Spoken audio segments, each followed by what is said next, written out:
আলহামদুলিল্লাহ ওয়াসসালাতু ওয়াসসালামু আলা রাসূলিল্লাহ ওয়া আলা আলিহি ওয়া আসহাবিহি ওয়া মান ওয়ালাহ মা বাদ।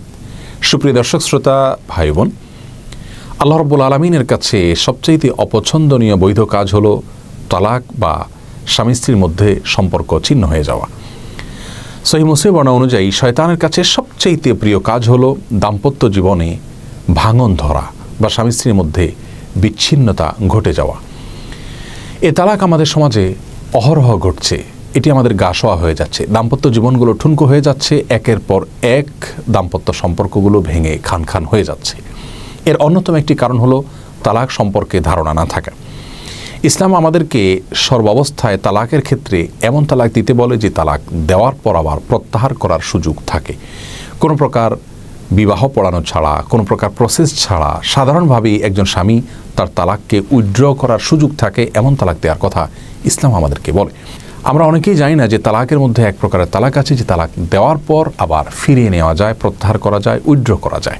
প্রিয় দর্শক, ইসলাম মৌলিকভাবে একজন পুরুষকে নির্দেশনা দেয় যে তার স্ত্রীর সাথে যদি কোনোভাবে বনিবনা না হয় তাহলে প্রথমে তাকে সংশোধন করার যতগুলো পন্থা আছে সবগুলো অবলম্বন করা, তাকে বোঝানো, স্নেহ দিয়ে, ভালোবাসা দিয়ে, না হলে কঠোরতায় যাওয়া, অভিমান করা, সেটাতেও না হলে তৃতীয় পক্ষকে সেখানে ইনভলভ করা, তার মাধ্যমে সংশোধনের চেষ্টা করা, তাতেও যদি না হয় এবং কোনোভাবেই সংসার টেকানোর কোনো সুযোগ না থাকে তাহলে সেক্ষেত্রে সুচিন্তিতভাবে প্রত্যাহারযোগ্য তালাকের পথ অবলম্বন করা। আর সে প্রত্যাহারযোগ্য তালাক হলো, কোনো স্বামী তার স্ত্রীকে মাসিক অবস্থায় তালাক দিবেন না। মাসিক থেকে পবিত্র হওয়ার পর যখন সম্পূর্ণরূপে পবিত্র হয়ে যাবেন স্ত্রী, তখন শারীরিক সম্পর্ক করার আগে স্ত্রীকে একটি মাত্র তালাক দেওয়া, এটা হলো সুন্নাহসম্মত তালাক।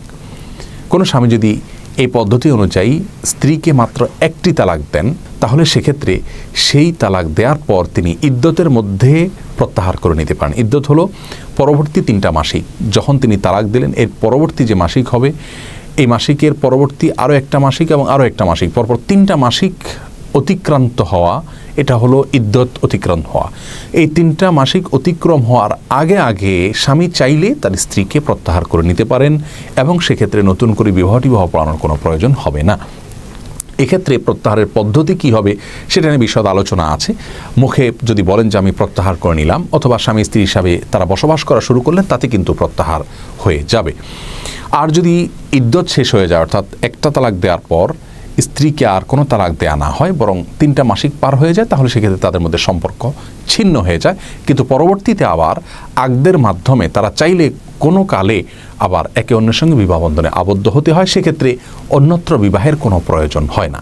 তাহলে শুধুমাত্র একটি বিষয় খেয়াল করতে হয়, তা হলো তালাকের ক্ষেত্রে কোনো অবস্থায় সরাসরি 3 তালাকে যাওয়া যাবে না। এক শব্দে 3 তালাক দিলে পতিত হবে কিনা সেটি অনেক বিশদ আলোচনা সাপেক্ষ বিষয়, কিন্তু 1 তালাক, 2 তালাক, 3 তালাক এভাবে যদি বলে তাহলে সেক্ষেত্রে কিন্তু একাধিক তালাক পতিত হয়ে যায়। আর এরকম যদি হয় তাহলে সেক্ষেত্রে আর ফিরিয়ে নেওয়ার সুযোগ থাকে না। এজন্য আমরা অনেকেই তালাক দিতে গিয়ে দেখা যায় যে 3 তালাক বরং 3000 তালাক দিচ্ছি, স্ত্রীকে তো স্ত্রীকে, স্ত্রীর 14 গোষ্ঠীকে ধরে তালাক দিয়ে দিচ্ছি রাগের মাথায়। এগুলো সবগুলো মূর্খতার সুলভ কাজ, যেগুলোর জন্য পরবর্তীতে আমাদেরকে প্রায়শ্চিত্ত করতে হয়। এজন্য আমাদেরকে প্রত্যাহারযোগ্য তালাকের দেওয়ার ক্ষেত্রে যে বিষয়টি খেয়াল করতে হবে, একটি তালাক দিতে হবে এবং এরপরে অপেক্ষা করতে হবে। যদি ইদ্যতের মধ্যে নিজেদের মধ্যে বনিবনা হয়ে যায়, আলহামদুলিল্লাহ, তারা প্রত্যাহার করে নেবেন, এরপরে আর 2 তালাকের স্কোপ থাকবে। আর যদি ইদ্যত পার হয়ে যায় তারপরেও আকদের মাধ্যমে তারা আবার একে অন্যের সঙ্গে সংসার করার সুযোগটা খোলা থাকে। আর যদি 1 তালাক দেওয়ার পরে কোনো কালে আবার 2য় তালাকও দেন বা 1 তালাক দেওয়ার পরে 2য় তালাকও দেন, তাহলেও সেক্ষেত্রেও প্রত্যাহার করার সুযোগ থাকে ইদ্যতের মধ্যে। কিন্তু 3য় তালাক দিয়ে ফেললে তখন আর প্রত্যাহার করার কোনো সুযোগ থাকে না। তাহলে তালাক 3য়টা দেওয়া, এটা হলো প্রত্যাহারের দুয়ারকে বন্ধ করে ফেলা। আল্লাহ রাব্বুল আলামিন আমাদেরকে সব ক্ষেত্রে সুন্নাহসম্মত উপায়ে সঠিকভাবে প্রতিটি কাজ সম্পাদন করার তৌফিক দান করুন। প্রত্যাহারযোগ্য তালাক ছাড়া চরমপন্থা অবলম্বন করা ইসলাম শরিয়ার দৃষ্টিকোণ থেকে গুনাহের কথা। আল্লাহ তাআলা আমাদের সবাইকে বেঁচে থাকার তৌফিক দান করুন।